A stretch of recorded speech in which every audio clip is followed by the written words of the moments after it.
And then, of course, weeknight football, college football, full effect right now over, on ESPN.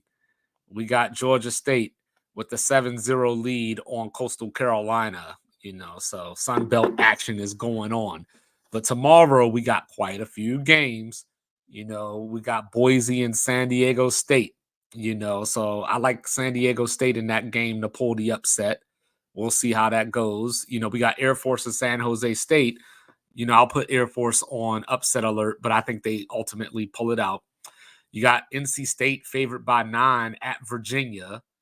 Virginia, I don't know. Is Tony Elliott on the hot seat? You hate to see it if he is. They had the tragedy last year. So you would hope that, new year, clean slate. But they just look awful. They look like the worst team in the Power 5 right now. So I don't know. Coming from Clemson, he came in with a lot of expectation. Even though, like, we saw that without Trevor Lawrence and Deshaun Watson, that offense wasn't really hitting on very much. But, it is what it is. But we have another game emanating from Ross-Ade Stadium over in West Lafayette, Indiana. You got the Wisconsin Badgers coming in to play the Purdue Boilermakers. Purdue hasn't beat Wisconsin since 2003. So Wisconsin would normally shove the ball down your throat. But they've been trying out this new offense with Phil Longo coming in with Luke Fickell, first year at the helm.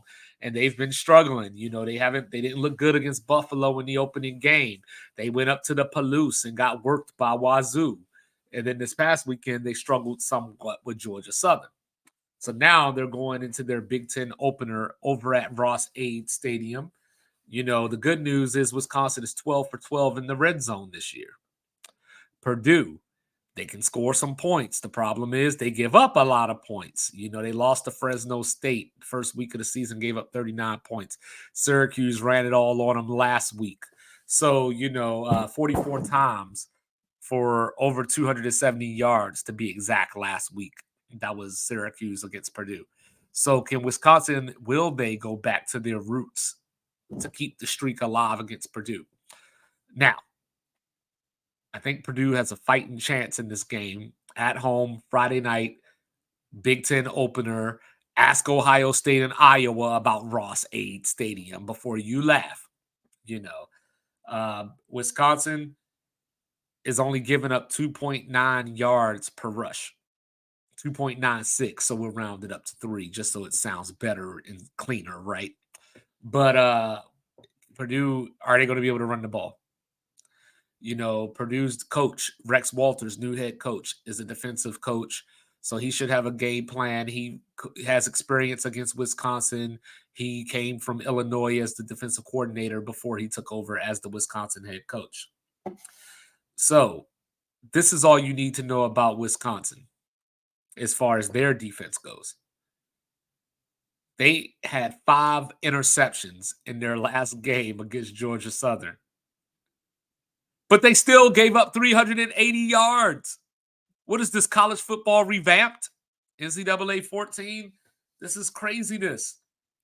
So can Purdue pull this off? Hudson Card, you remember him from Texas.